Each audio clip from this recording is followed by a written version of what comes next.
dans la mesure où on arrive à maîtriser l'esprit un petit peu mieux, on arrive à mieux se concentrer, et bien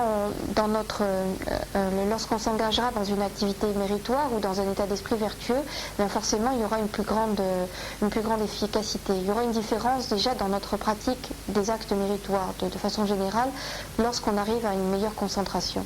Donc c'est important.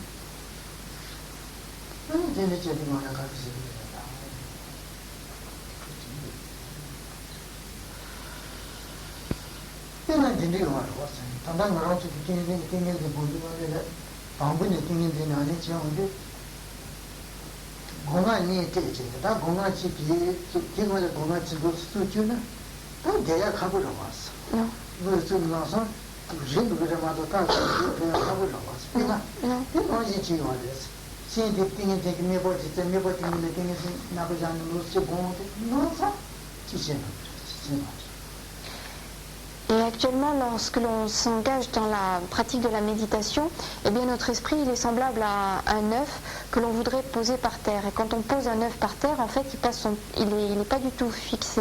Et il va bouger très, très longtemps, on n'arrive pas à le faire tenir droit.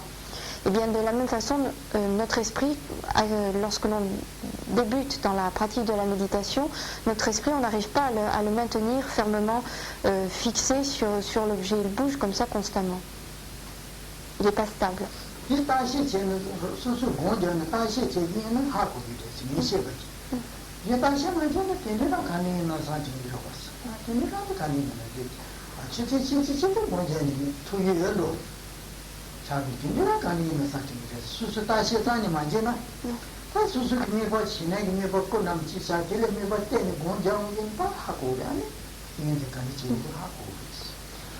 Pour se persuader de la véracité des paroles de ce qu'est en train d'exposer Karen Rinpoché, il faut procéder soi-même à l'examen de ce qui se passe lorsque l'on entreprend une méditation.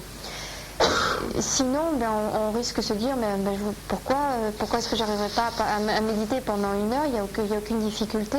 Et c'est simplement quand on va commencer à méditer, mais à méditer ainsi qu'il a été exposé, c'est-à-dire en choisissant un objet bien précis et en essayant de maintenir l'esprit fixé à cet objet, focalisé sur cet objet. Et bien lorsque l'on observe ce qui se passe, lorsque l'on essaye de pratiquer ainsi, et bien on voit tout de suite qu'il y a une non-stabilité de l'esprit. L'esprit est tout le temps en train de bouger. Mais on ne peut véritablement le comprendre que lorsque l'on a fait l'examen soi-même.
Alors, si on s'engage dans le développement du calme mental sans connaître les obstacles qui vont bloquer qui vont empêcher le développement de la concentration, donc sans savoir reconnaître la torpeur, la distraction, donc sans savoir quel type d'obstacles on va rencontrer, sans savoir non plus quels bénéfices on va pouvoir retirer de cette méditation, sans savoir non plus quel est le chemin à suivre pour pouvoir arriver à développer en soi cette cette concentration, donc sans connaître le type d'objet qu'il est préférable de choisir pour la concentration, comment placer l'esprit sur cet objet, comment remédier à l'apparition d'obstacles, etc. Donc lorsqu'on ne connaît pas tout ça, qu'on n'a jamais entendu d'enseignement, bien s'asseoir sur un coussin et passer des heures en disant je vais développer en moi le calme mental ne rime pas à grand chose, n'amènera rien du tout. Et au Tibet, il y avait des personnes qui agissaient ainsi, qui procédaient de la sorte, c'est-à-dire qu'elles n'avaient jamais entendu aucun enseignement, n'avaient jamais entendu parler ni de la façon de pratiquer, de développer en soi le calme mental, elles ne connaissaient donc rien, mais elles s'asseyaient dans un lieu et elles disaient qu'elles allaient pratiquer le calme mental. Et quand quelqu'un venait et leur disait alors ça y est, tu as réalisé le calme mental, et elles répondaient oh bien sûrement, j'ai dû le réaliser parce que j'ai d'abord fait une période de 3 mois, puis après j'ai encore fait 3 mois, et puis encore une longue période, alors j'ai sûrement dû développer en moi ce calme mental. Alors dire que l'on a développé le calme mental, pour pouvoir l'affirmer, eh bien, il y a des signes normalement on est capable d'en être sûr. Quand on dit j'ai dû y arriver, ou c'est probablement sûr que j'y suis arrivé, ça veut dire que déjà il est probable qu'on n'a pas obtenu cette réalisation, puisque soi-même on n'est pas capable de l'affirmer avec certitude. Et puis c'est pas une question de temps de pratique, de dire j'ai fait une session de 3 mois, une autre session de 3 mois, etc. C'est pas ça qui est une preuve, un témoignage de la véritable réalisation du calme mental.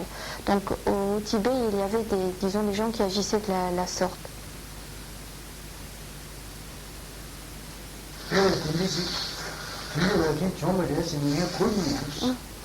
Donc Rinpoche a entendu des personnes qui avaient donc agi de la sorte et répondu de la sorte. Il a entendu parler de ces faits.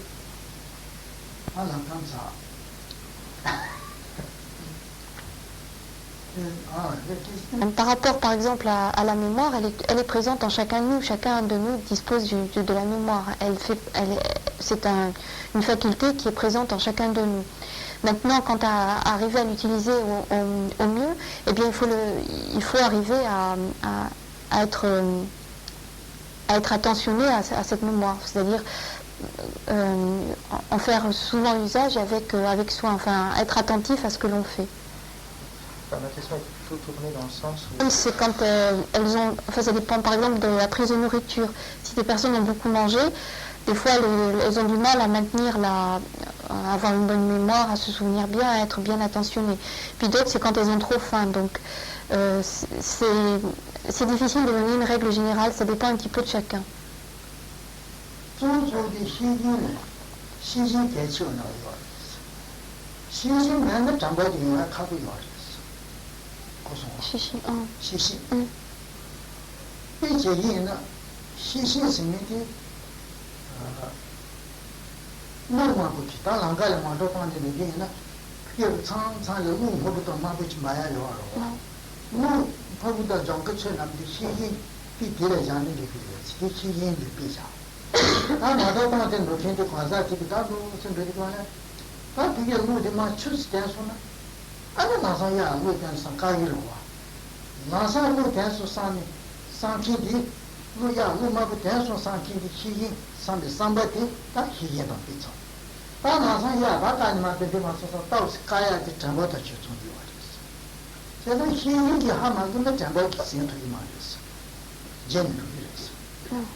Disons, ce qui est le plus important pour prévenir l'apparition des obstacles, c'est la vigilance.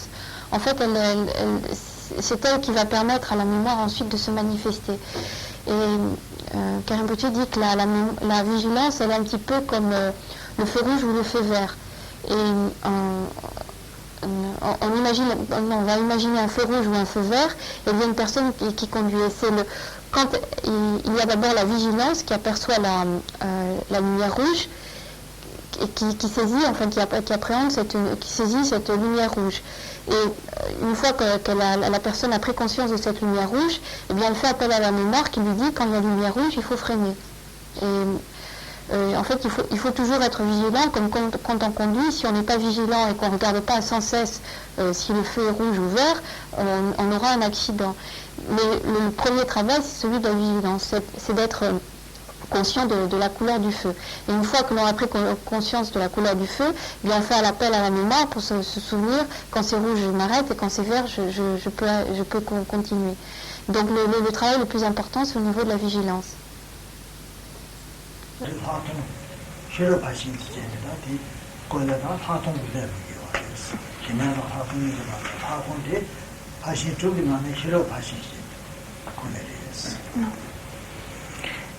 Donc, tout au long de cette année, les enseignements ont été les suivants. Ça avait commencé par l'entraînement de l'esprit, et après un cycle d'enseignement sur l'entraînement de l'esprit, il y a eu un cycle d'enseignement sur les 6 paramitas, les 6 perfections transcendantes, et aujourd'hui c'est le dernier enseignement relatif à ces 6 paramitas, ces 6 perfections transcendantes.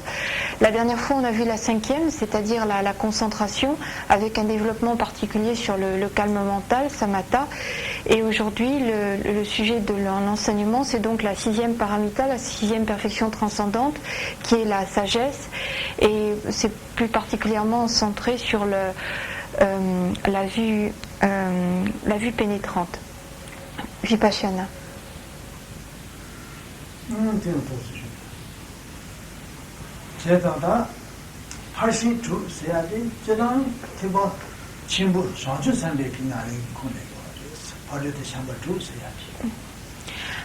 De façon générale, quand on parle des 6 paramitas, des 6 perfections transcendantes, c'est lorsque l'on parle de la voie des bodhisattvas, du chemin de la pratique suivie par les bodhisattvas, donc à l'intérieur du Mahayana, du grand véhicule.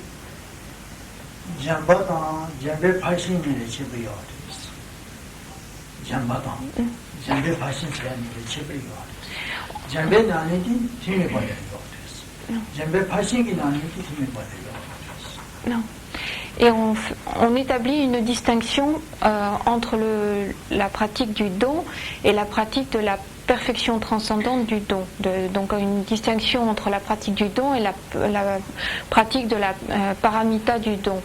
La pratique du don, on la trouve, elle est accomplie par tous ceux qui suivent le Hinayana, le petit véhicule, mais la perfection transcendante du don n'est pas pratiquée par ceux qui suivent le petit véhicule. Elle est propre au grand véhicule.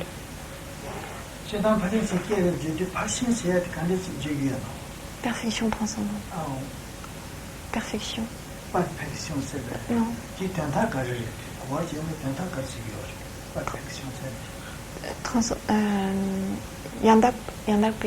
Yandapeda. Pachin c'est transcendant.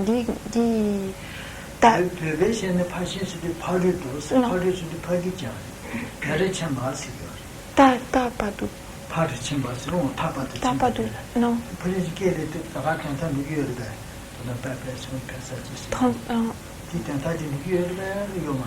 Mais peut-être 2 years.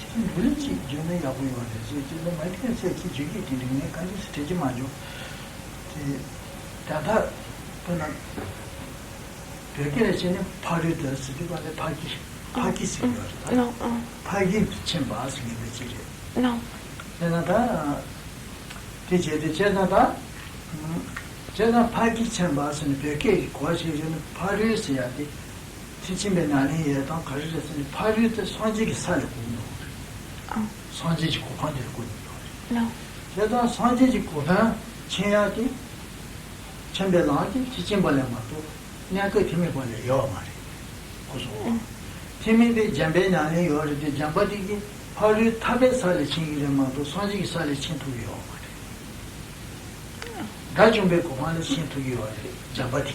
Non. 이 파신세 파리디 나중에 고판 가을에 타와 짠에서 이어 말이야. non, 네, 선지지 고판에 파리디 자녀와 대를 침배당에 파리디 침발았어. non. Alors, quand on parle de paramita, donc ça c'est le terme sanskrit, en tibétain c'est parchin, et en français c'est généralement, enfin usuellement traduit, me semble-t-il, par perfection transcendante. Alors si on vient plus littéralement, si on examine plus littéralement le sens de ce mot, en tibétain, c'est ce qui va jusqu'à l'extrême, jusqu'à la limite, jusqu'au maximum, ce qui va vraiment jusqu'au bout. Donc c'est pourquoi l'idée est donnée de transcendant, qui va jusqu'au bout. Alors jusqu'au bout, jusqu'à quel extrême? Eh bien c'est ce qui mène au suprême, c'est-à-dire jusqu'à l'obtention de l'état de Bouddha. Donc c'est ce qui mène jusqu'à cet état suprême qu'est l'état de Bouddha. Et ces paramitas, donc ces perfections transcendantes, sont les pratiques qui mènent jusqu'à cet état suprême. Et quand on dit que par exemple la générosité est une pratique du petit véhicule, du hinayana, cela signifie que cette pratique de la générosité va conduire le pratiquant du hinayana jusqu'à l'état d'Arhat, c'est-à-dire que comme réalisation suprême, il pourra obtenir la libération du samsara, donc il peut obtenir la libération, mais cette libération n'est pas la réalisation suprême que l'on, disons la plus grande des réalisations que l'on puisse espérer. Ce n'est pas la réalisation suprême. Donc quand on parle de la générosité telle qu'elle est pratiquée dans le cadre du petit véhicule, du hinayana, elle n'est pas qualifiée de paramita dans la mesure où elle ne conduit pas, elle ne mène pas jusqu'à cet état suprême, jusqu'à cette limite, jusqu'à sa perfection complète, jusqu'à la perfection complète qu'est l'état de Bouddha. Et seules les pratiques transcendantes, enfin les pratiques de paramita qui sont pratiquées dans le cadre du grand véhicule permettent d'amener le pratiquant jusqu'à cet état. Donc elles sont complètement oui, peut-être le terme perfection transcendante, on va le garder, à moins qu'il y ait une meilleure traduction qui puisse être. C'est généralement traduit comme ça.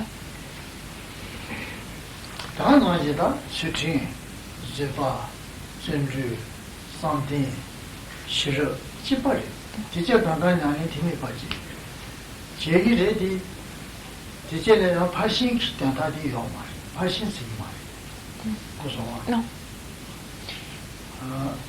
Jambala super tugi nani yore, jambal nani chuti nani, zuba nani, sini hira nani yore, te jambe pashi nani, chuti pashi nani, sini pashi tugi nani di yore. C'est da di cheba yore. Et ces réflexions.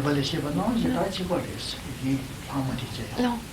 Ces réflexions qui ont été faites par rapport au don et donc à la différence qui existe entre la pratique du don et la pratique de la paramita du don, eh bien on peut les faire également en ce qui concerne les 5 autres paramitas.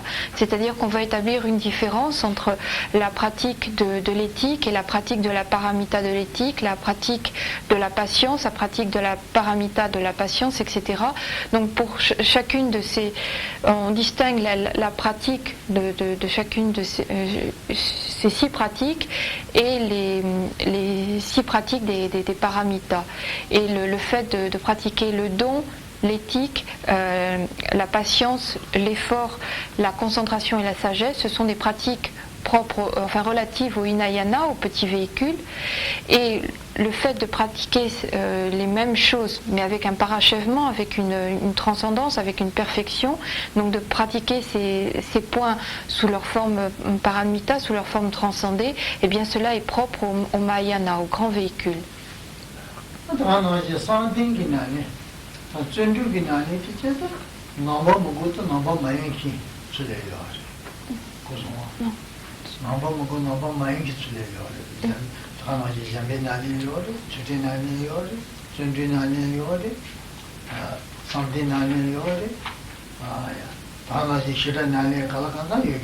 Non. Et sans même parler de petits véhicules, de hinayana, on peut dire que cette pratique, disons, la pratique du don, la pratique de l'éthique, la pratique de l'effort, la pratique de la concentration, de la sagesse, ce sont également des pratiques qui sont communes à beaucoup de religions. C'est-à-dire, sans même se mettre dans le cadre de contexte du bouddhisme, ces pratiques du don, de l'éthique, etc., on les trouve également dans d'autres systèmes.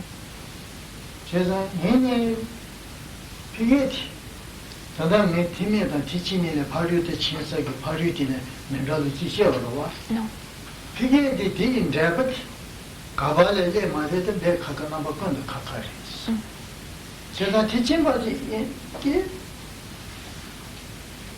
미리 권홍기 방문이 되게 권홍기 미리 나데 산지기 고관디 샤바이에서 바르드 친도기요 그래서 나네 재미버기 미리 나중에 고관 카월에 타요 타바산에만도 미리 마샤바이에서 kuyu drabatila tabatane matu chintu yo. A naba maiki ne susu miyu kaba shawe no a deva chinjiris. Dili geni chinyayo. Karasane kaba chinda machi seyadi kuyu miyu lagale.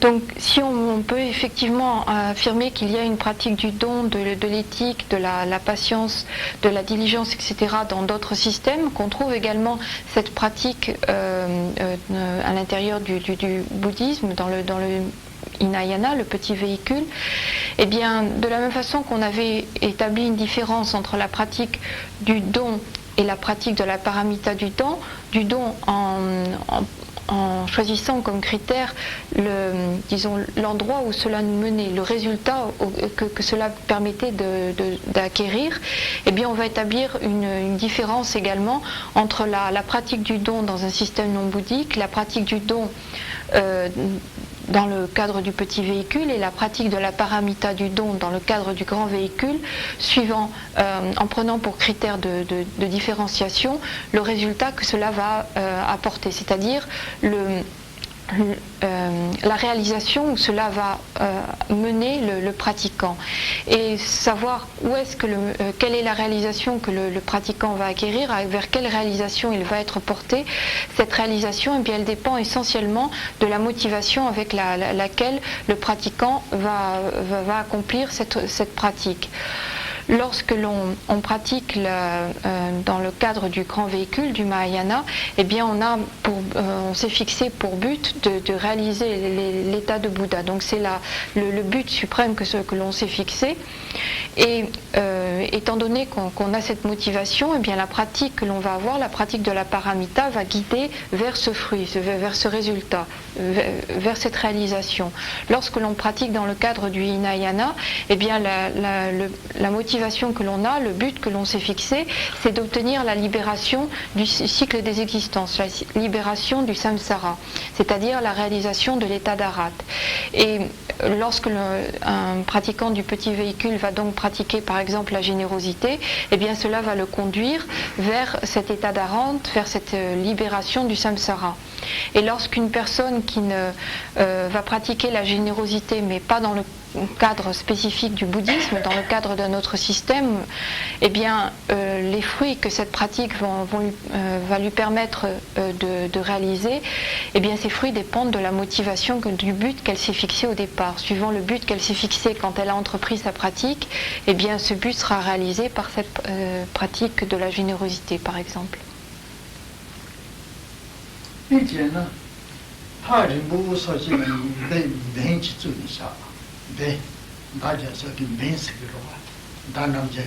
Allez,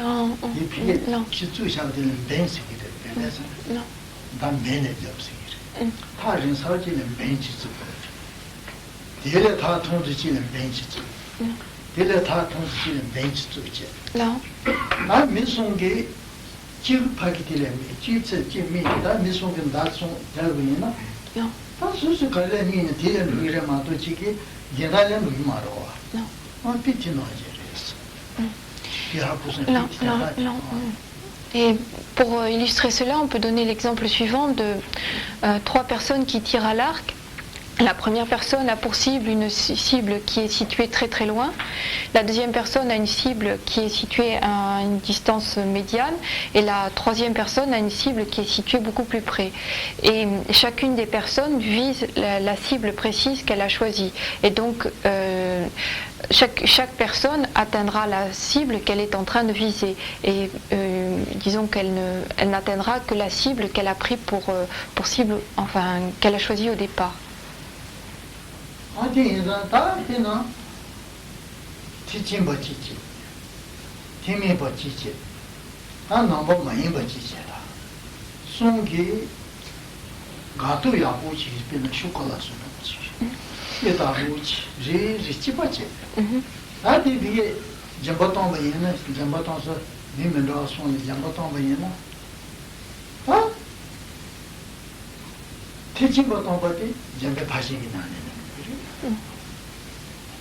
Timi batang bati pashingi nani luyo mare kawale tabe jota ta namba mayimba chigi tamba yana ta susu miyo kaba yana o tiga luyo mato chigi jin yada no mare susu miyo chigi jiro ta namba mayimba yana o pi bati luyo ta ingen da jaba no pi chene toksari jamba jale chiba jale gato shukola chiba nam o chichima chiba nam che ma dine ritena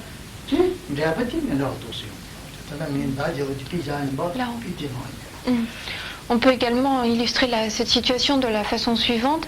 On prend 3 personnes et qui disposent chacune du même gâteau au chocolat, exactement le même gâteau au chocolat qui a la même qualité, la même valeur, la même saveur.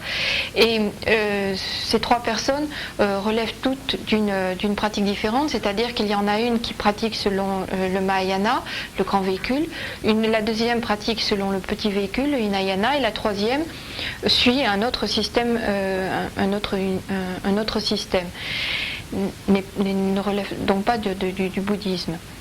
Eh bien, lorsque la première personne va faire le don de ce gâteau au chocolat, eh bien, le résultat de cette action, dans la mesure où la personne a une motivation, enfin, elle a une pratique relevant du Mahayana, le fruit de cette action sera l'obtention de l'état de Bouddha. La deuxième personne, lorsqu'elle va faire l'offrande de ce gâteau, eh bien, le fruit de cette action, dans la mesure où cette deuxième personne a une pratique relevant du petit véhicule, le fruit de cette action, le résultat de cette action, eh bien, ce sera de contribuer à l'obtention de la libération du samsara. Et la troisième personne, donc qui n'est pas bouddhiste, qui relève d'un autre système, lorsqu'elle va faire cette offrande toujours du même gâteau, eh bien, le fruit de cette action dépendra de la motivation de cette personne. Elle ne relève pas du système bouddhique, mais elle a ses propres motivations pour faire cette offrande d'un gâteau de chocolat. Et donc le résultat de cette action, le fruit de cette action, eh bien, ce sera la réalisation de la motivation du but qu'elle s'était, enfin cela contribuera à la réalisation du but qu'elle s'était fixé, de la motivation qu'elle avait au départ.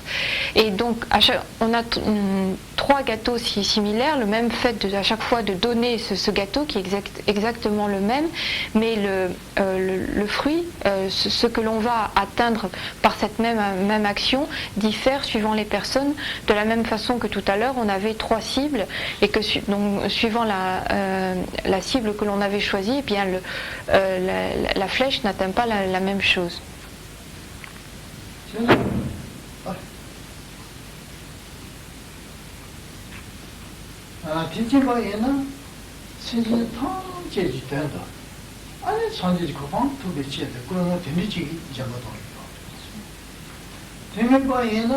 Rani kawale taba tube cheto, su serida, su rani konak mari, rachang chang mari, su rani ki cheto, mari ta techimba sene lo cheta, su yenden to sene, techimba chene su yen si che tang che ji tendo, jemba chi tong yo, si che tang che ya son ji kuba tube cheto, jemba tong. Teme bagi tsu rani ya kawale taba dunga le cheto ya ki cheto, jimba chi tong yo, chukala tong ki ti. Yenda mamba mayan ki tsu ta, kyo nung kari ki cheto tong ki yo na, kyo nung kari yo na, ta cheto ya ske yo maro, ta teta ti cheto, 용기를 겨누 나시지 용기를 안토도 용해야지 권은 누구네 집에 용탄도 쓰세요. Donc les différences que l'on peut poser entre les réactions, les résultats de ces trois actes, eh bien, ces différences, elles viennent de la motivation de ces trois personnes. Alors, lorsqu'on considère la première personne, qui pratique donc suivant le Mahayana, le grand véhicule, sa motivation, c'est essentiellement de réaliser l'état de Bouddha pour pouvoir œuvrer pour le bienfait de l'ensemble de tous les êtres. Donc elle agit essentiellement pour le bienfait de l'ensemble de tous les êtres. C'est sa motivation. La deuxième personne qui pratique suivant le Hinayana, le petit véhicule, eh bien sa motivation essentielle, c'est de pouvoir se libérer du samsara, du cycle des existences. Donc elle agit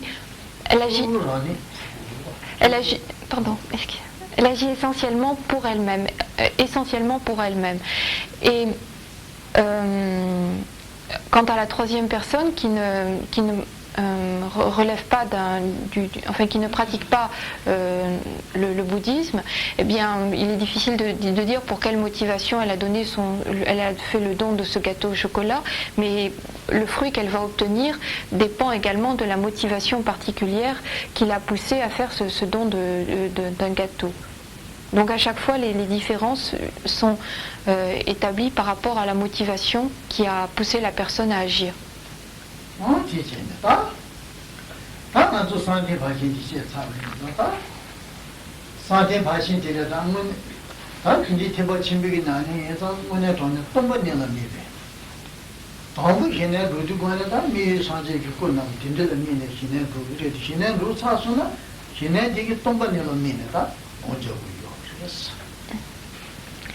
Donc, jusqu'à maintenant, Karimbochi a développé la paramita, la perfection transcendante de la concentration, et cette paramita de la concentration permet d'amener jusqu'à la réalisation du calme mental. Et pour parvenir progressivement à cette réalisation du calme mental, on choisit tout d'abord comme objet, il est recommandé de choisir au départ comme objet une statue, une représentation de Bouddha. Donc on choisit comme premier objet et on réalise le calme mental par rapport à un objet qui est une représentation de Bouddha. Mais ce que l'on vise en fait à plus long terme, c'est la compréhension de la vacuité. Et donc une fois qu'on a réalisé le calme mental en prenant pour support cet objet, cette représentation d'un Bouddha, eh bien on va ensuite passer à une méditation sur la vacuité.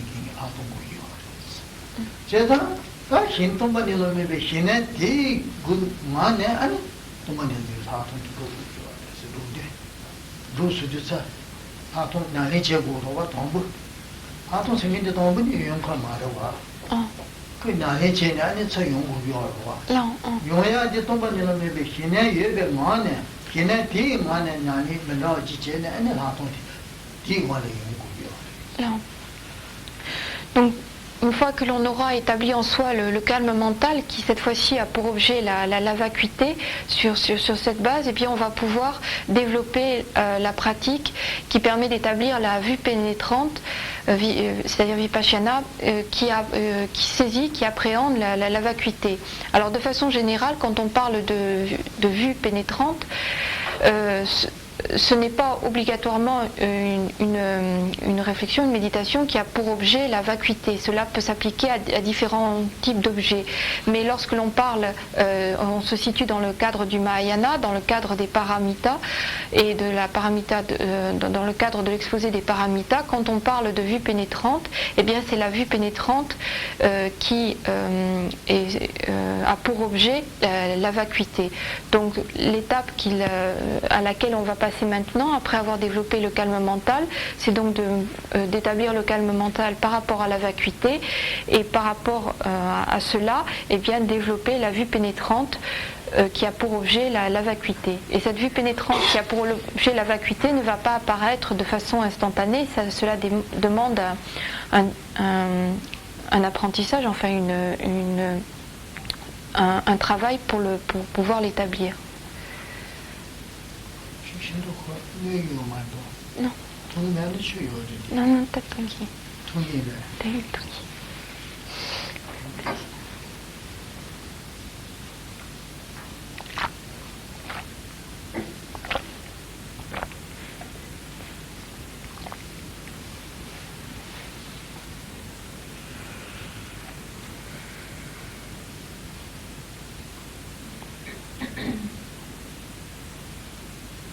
제가 단데스 두고 그래서는 다 땡긴지 현에 도착선은 아니 현에 성의지 신기 코티를 땡긴지 성의지요 좀 못기래 제당 세당 신조선 베베스에 맞죠 마베 존는데 신성의지 조우지지 이 코티를 아니 신종배면도 엄마지 말아시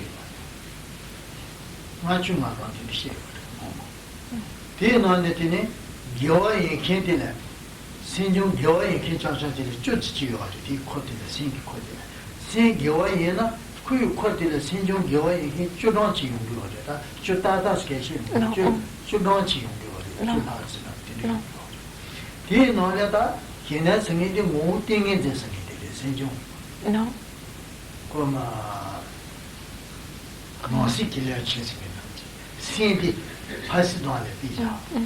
파스도안에 진짜는 치 몸이 와로. 파딩인 데서는 비게지 뭐시를 치나 지자리. 다 하통생에디 헤르리 모기 코디 헤르리. 때 치시는 치수나 지자가지. 치시는 지마다디 팀ber 다드스나.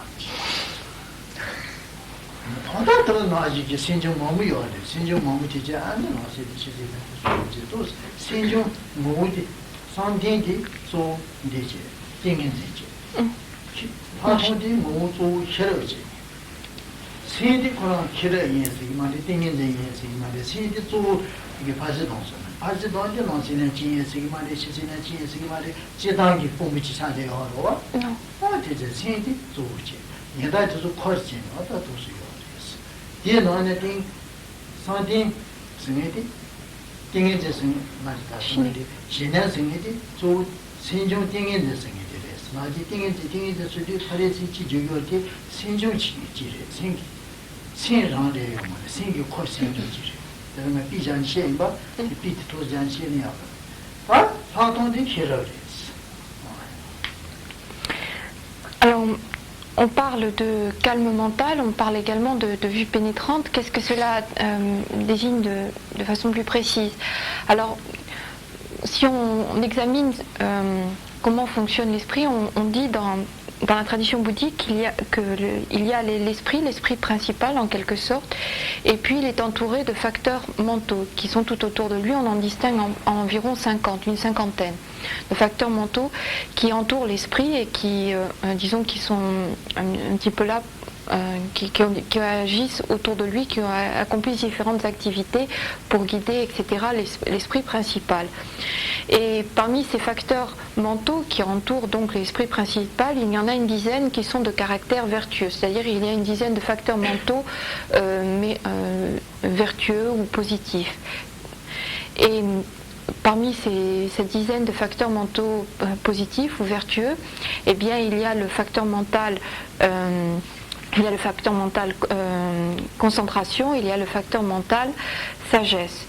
Et quand on dit que lorsque l'on parle de l'esprit principal, on peut le comparer à un président, et puis on pourrait comparer le facteur mental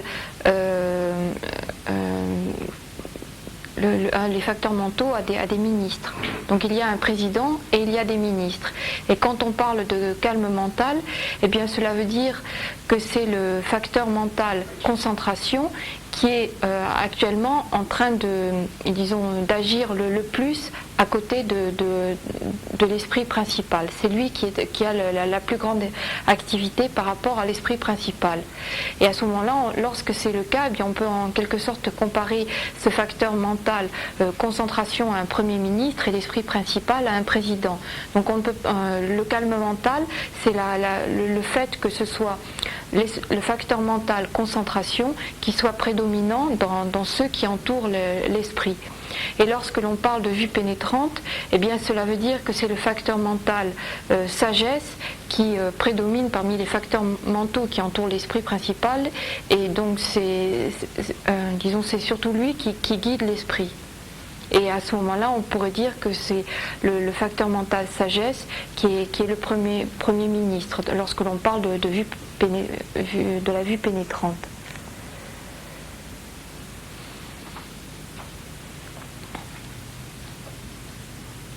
Et, pardon, j'ai oublié une chose, oui, une précision, c'est-à-dire que lorsque l'on parle souvent donc de concentration, on parle souvent de sagesse, et en fait, de façon précise, quand on parle de concentration, ça désigne essentiellement un facteur mental. Et quand on parle de sagesse, c'est donc un facteur mental. Pardon.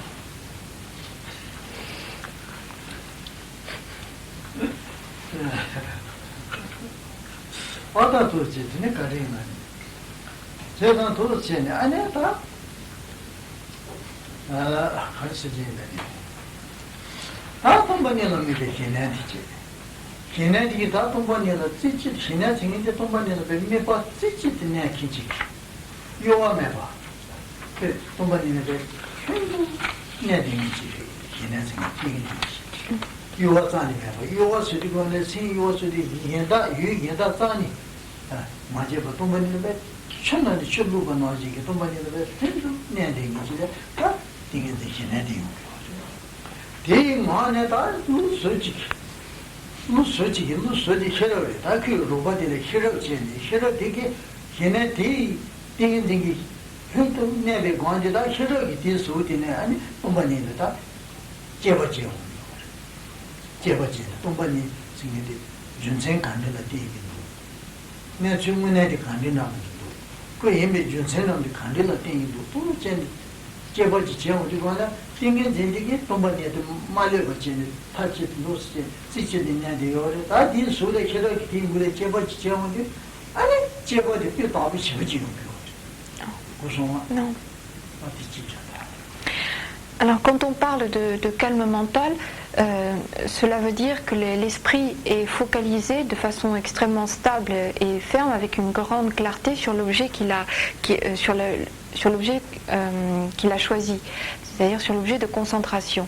Et lorsque l'on parle de calme mental qui a pour objet la vacuité, cela veut dire que l'esprit va rester fermement posé, focalisé sur la vacuité. Il n'y a aucun mouvement de l'esprit, il reste totalement stable et fermement fixé sur cet objet, sur la vacuité.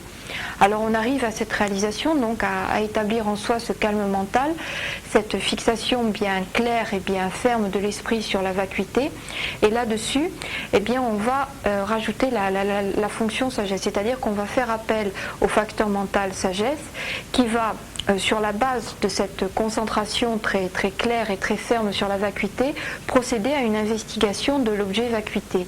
C'est-à-dire que la sagesse, sur la base de cette concentration ferme et claire, va procéder à une investigation. Elle va voir pour quelles raisons on peut établir la vacuité, sur comment est-ce que la vacuité peut être établie, pour quelles raisons on peut établir la vacuité, comment est-ce qu'elle se manifeste, etc.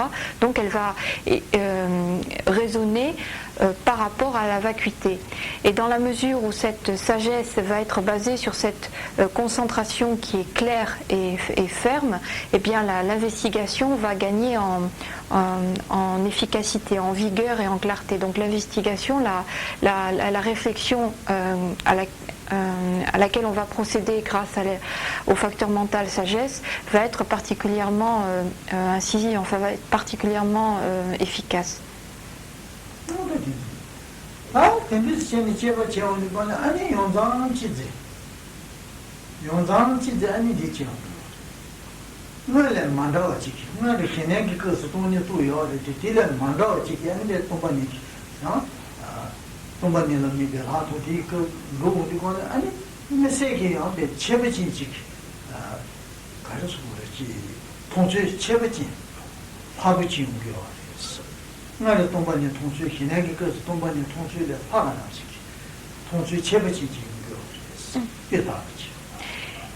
Lorsque l'on procède ainsi pendant un certain temps, donc sur la base de cette concentration claire et ferme, on va procéder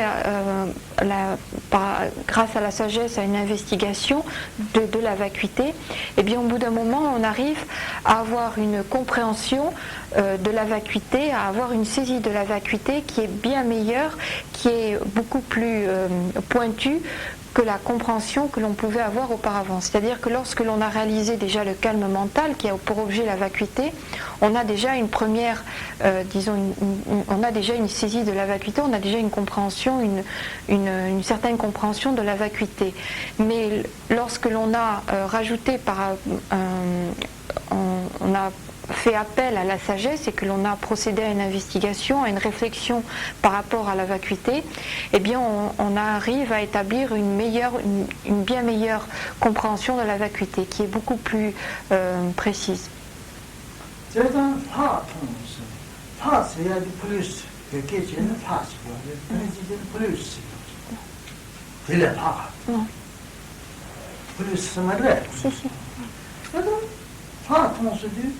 Plus voir ce que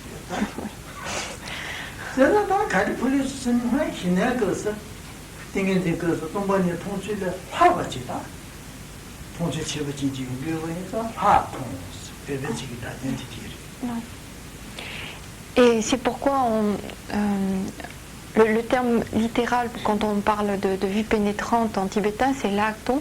Et lak, ça veut dire plus. Donc, Rinpoche l'a traduit plus, en plus. Et ton, c'est voir. Et ça veut dire voir en plus. C'est-à-dire qu'on a le terme vision doit être compris ici dans le sens de compréhension. On a une compréhension, une saisie de ce qu'est la vacuité qui est plus grande, qui est meilleure, qui est beaucoup plus que celle que l'on avait auparavant lorsqu'on était au stade du calme mental qui a pour objet la vacuité. Donc on traduit par vue pénétrante, c'est une vue qui est qui est bien meilleure que celle que l'on avait auparavant. Donc elle pénètre encore plus l'objet. C'est pourquoi on traduit souvent par vue pénétrante.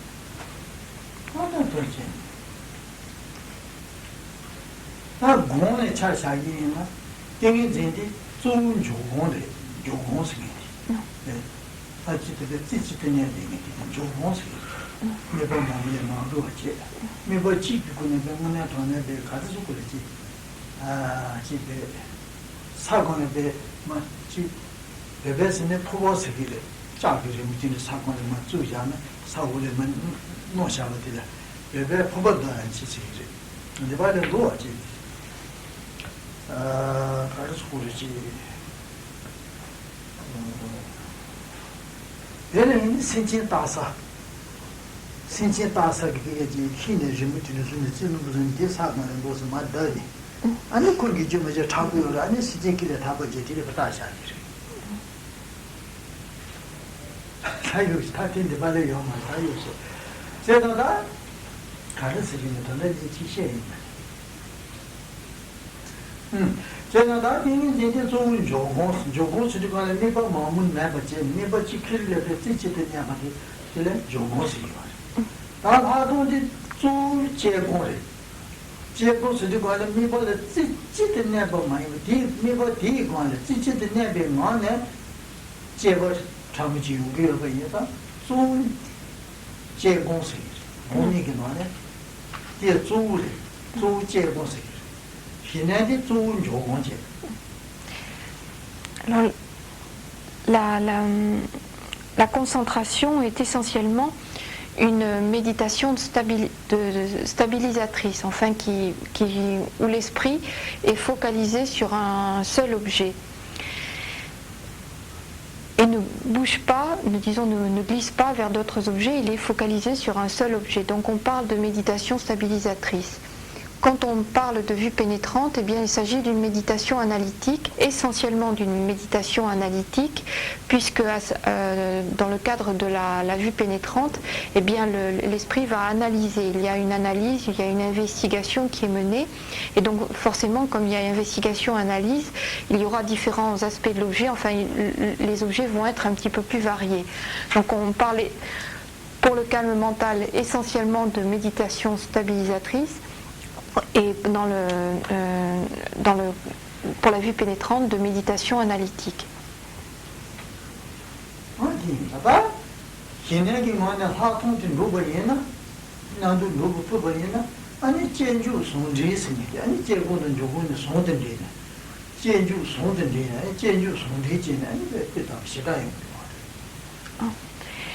Et si on arrive à développer en soi à la fois le calme mental et la vue pénétrante, eh bien on arrive donc à pratiquer de façon conjointe, enfin à pratiquer avoir une pratique conjointe d'une méditation stabilisatrice et d'une méditation analytique, ce qui est une très bonne chose, de parvenir à ce stade.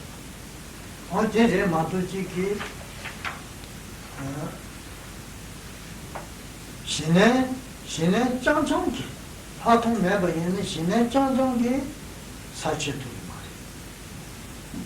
신의 짱짱기에서 사치도이 말이야. 다행히 나저부터 매일 수수 내리 매일 그렇게 루마는 게 깨치시에요. 다 산디 파신 띵인데 파신 산디 파신디 내 산지 사는 로기래데 그런 지옥은 루베까지 말이야. 그런 지옥은 루토베까지 말이야. 그러면 이런 루기래데 파신가부터 처음으로 루기래데 로바 무기 얻어마도지기 지금 루토데겠죠 말이야. 진짜 한 뒤에 단단히는 견도 용약 수수 루기래. 인가요. 견도 차야기. 고소한 다행히 산딘 파신 승리디 또 산딘이 제바자 땡긴데도 제바자 산딘 파신 승리디 매일 산지기 산에 루기게 지혜단에 발효도 샹스기 되죠. 나한테 네 산딩 짱짱이 산제 투기 말해서 시험을 나 다이 산제 살면 이기는 거기를 지시해요.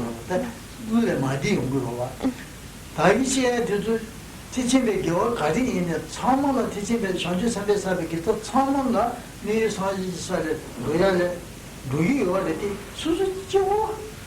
루토야요 말이야. 루가 마무시를 뛰는 거겠죠.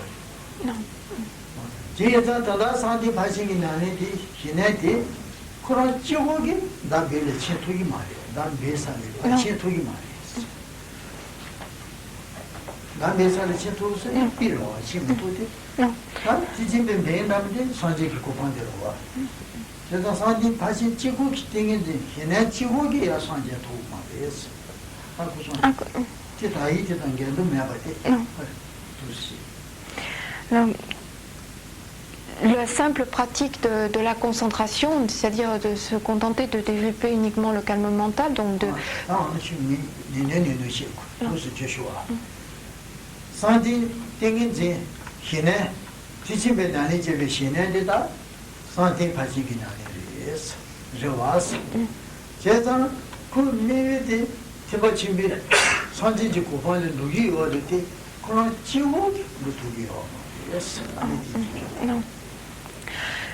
Ces pratiques du calme mental, donc le développement de la concentration, il est exposé ici dans le cadre de la paramita il était exposé jusque-là dans le cadre de la paramita de la concentration, la 5e perfection transcendante.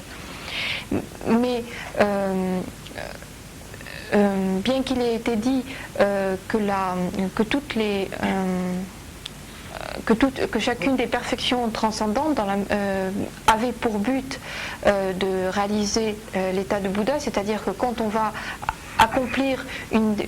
pratiquer une des perfections transcendantes, la motivation, c'est de réaliser l'état de Bouddha. Il a été dit tout à l'heure que chaque fois qu'on agissait ainsi, eh bien, on pouvait atteindre, cela avait pour résultat, comme fruit, effectivement, cette obtention de l'état de Bouddha. Mais cela ne veut pas dire que cela suffit, la simple pratique de la 5e paramita est suffisante pour pouvoir réaliser l'état de Bouddha. Cela y contribue, mais la pratique par exemple du calme mental en soi n'est pas suffisant pour pouvoir réaliser l'état de Bouddha. Il y a différentes autres causes et conditions qui sont nécessaires pour pouvoir obtenir ce fruit. Alors ça contribue, mais ce n'est pas suffisant pour pouvoir réaliser l'état de Bouddha. Donc il ne faudrait pas penser, dans la mesure où tout à l'heure on a dit par cette simple activité, eh bien on obtient comme résultat par exemple l'état de Bouddha, dans la mesure où on avait cette motivation. Il ne faudrait pas en déduire qu'une simple pratique est suffisante pour réaliser cet état de Bouddha. Cela y contribue, mais cela n'est pas suffisant.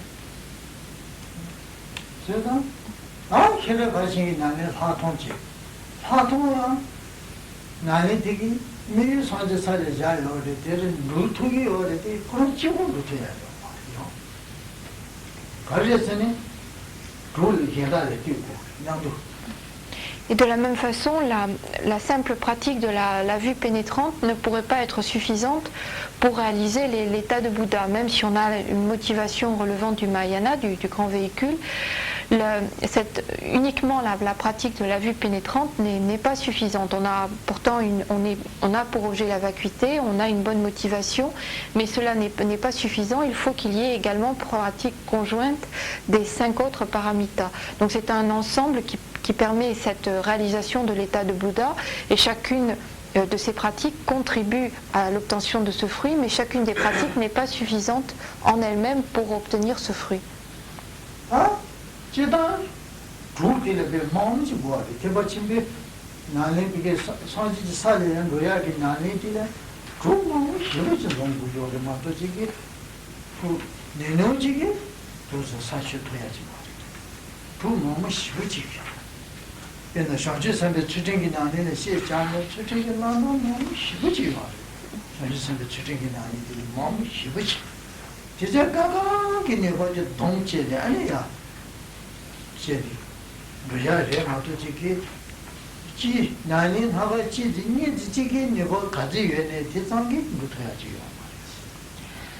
Et en fait, à parler plus précisément, eh bien, il est nécessaire de réunir une grande quantité de causes, enfin d'avoir une pratique de réunir de nombreuses pratiques, enfin un nombre considérable de pratiques et de pratiques variées pour pouvoir obtenir l'état de Bouddha, pour pouvoir obtenir ce fruit.